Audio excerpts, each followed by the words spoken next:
हिरोजी सांगतोय बघा तिथे हिरोजीनं निर्मित हे सगळं उभारलं हिरोजीने निर्माण केलं पण महाराजांच्या आज्ञेने.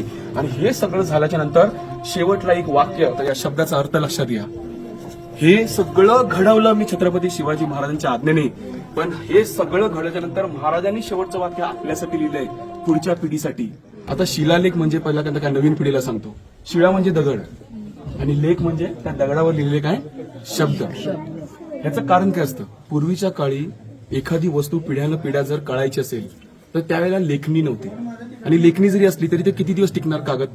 म्हणून दगडांवरती म्हणजे असे दगड शोधायचे. आता या दगडामध्ये फरक आहे बघा. दगड पण असे शोधले जायचे की ज्याच्यामध्ये कोरलेले शब्द बरीच वर्ष टिकेल, नाही तर हा दगड झिजून गेला असता ना.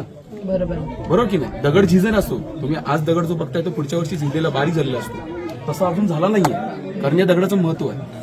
तसं या शिलालेख आहे. आता या शिलालेखाचं एक महत्व आहे. हा 7 ओळीचा शिलालेख आहे. किती ओळींचा? 7.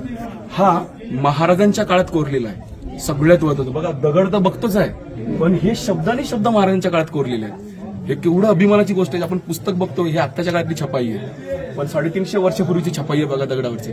आजही जसं तसं याच्यात काही महत्वाच्या वस्तू आहेत, महत्वाच्या लिहिलेल्या आहे, महत्वाचे पुरावे आहेत, आणि ते जर समजलं तुम्हाला रायगड कळेल. पहिला शब्द श्री गणपतये नमः.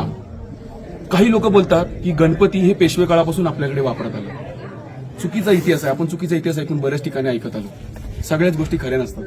जर गणपतीला जर प्रथम स्थान त्या काळात असेल तर 350 वर्षापूर्वी गणेशाला पण प्रथम वंदन होतं, हे सिद्ध होतं. पहिली गोष्ट. त्याच्या खाली पहिल्या ओळीमध्ये लिहिले प्रासादो जगदीश्वरस्य. प्रासादो शब्द दिसला सगळ्यांना.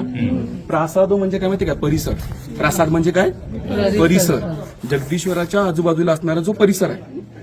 प्रासादो जगदीश्वरस्य, जगाचा ईश्वर, संपूर्ण जगाचा ईश्वर ज्या ठिकाणी आणून बसवला, हिंदवी स्वराज्याच्या राजधानीच्या ठिकाणी. म्हणजे त्या माणसाने 12 ज्योतिर्लिंग करायची गरज नाही, इथं केलं तरी पावन आहे. असा जगाचा ईश्वर इथं आणून बसवला, त्याचा प्रासाद, त्याचा परिसर. प्रासाद जगदीश्वरस्य मातो म्हणून दया. आणि या सगळ्यामध्ये नंतर मग त्यांनी काय केलं इथे बघा, श्रीमत दिसतंय काय, छत्रपते शब्द दिसतात सगळ्यांना. तर खाली बसतो बघा, श्रीमत छत्रपते. महाराजांना पहिल्यांदा काय केलंय, आदर दिलाय. राजांना काय केलंय, आदर दिलाय. श्रीमत छत्रपते शिवस्य नृपते, म्हणजे ज्या राजाचं सिंहासनावर राज्याभिषेक झाला. तो राज्याभिषेक कधी झाला बघा, 96 बाण संवत्सरे, म्हणजे आनंद नाम संवत्सरे 1596, म्हणजे 6 जून 1674.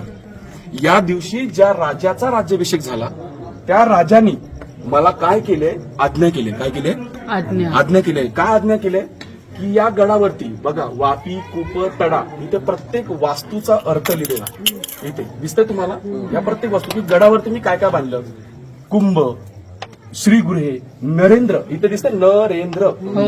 नरेंद्र सदने.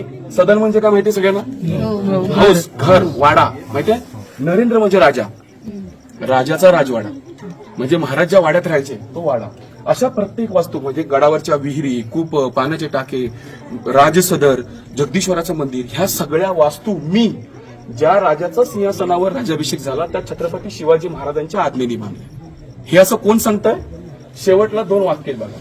ही राजी दिसतंय सगळ्यांना, हिराजीनो निर्मितो दिसतंय. शब्दाला शब्द कळतो बघा.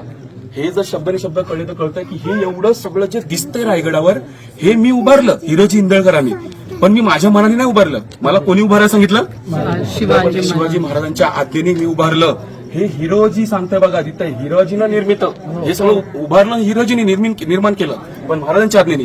आणि हे सगळं झाल्याच्या नंतर शेवटला एक वाक्य, काळाच्या ओघात हे गेलंय, 17-18 वर्ष होत आहे या रायगडावर येतो. पूर्वी हा शब्द होता, पण इथे जर नीट वाचला ना तर हा वाक्याचा अर्थ कळेल. इथे लिहिलंय हा या शब्द, या काय आहे, या व चंद्र, चंद्र कळतोय, या व चंद्र दिवा करोती विलसत दिसतंय सगळ्यांना. याव चंद्र दिवा करोती विलसत, या शब्दाचा अर्थ लक्षात घ्या. हे सगळं घडवलं मी छत्रपती शिवाजी महाराजांच्या आज्ञेने, पण हे सगळं घडल्याच्या नंतर महाराजांनी शेवटचं वाक्य आपल्यासाठी लिहिलंय, पुढच्या पिढीसाठी, की हे सगळं जे घडवलेलं आहे ना, जगात चंद्र सूर्य असेपर्यंत टिकणार, तो या शब्दाचा अर्थ.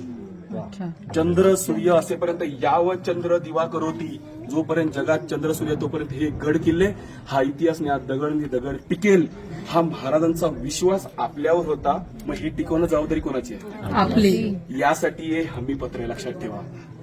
हे आहे. एक पिक्चर आला होता, पिक्चर मध्ये एक डायलॉग होता की फक्त प्लास्टिक टिकतं, की बघितल्यानंतर सगळ्यांच्या लक्षात राहिलं रील्स पाहून. पण 350 वर्षापूर्वी आपल्या राजाने आपल्यासाठी एक वाक्य लिहिलं आहे की चंद्र सूर्य असेपर्यंत गड किल्ले टिकतील, हे लक्षात नाही राहिलं. हे दुर्दैव आहे आणि हे आपल्याला कळावं म्हणून रायगडावर आहे. म्हणून या जागेचं महत्व कळा म्हणतोय की छत्रपती शिवाजी महाराजांचा सिंहासन राजाभिषेक कधी झाला, इथे लिहिले, त्यांची तिथी लिहिलेली आहे. आनंद नाम संवत्सर आहे, ज्येष्ठ शुद्ध त्रयोदशी, स्पष्ट लिहिलेलं आहे. कागदपत्रांची गरजच नाही. आणि त्या राजाच्या आज्ञेने रायगड घडवला. हे हिरोजींनी निर्माण केलंय आणि हे चंद्रसूर्य असेपर्यंत टिकणार. मग विचार करा, आज डोळ्यासमोर गड किल्ले पडले, एक दगड जपला पाहिजे आपण पडण्यापासून किंवा खराब होण्यापासून.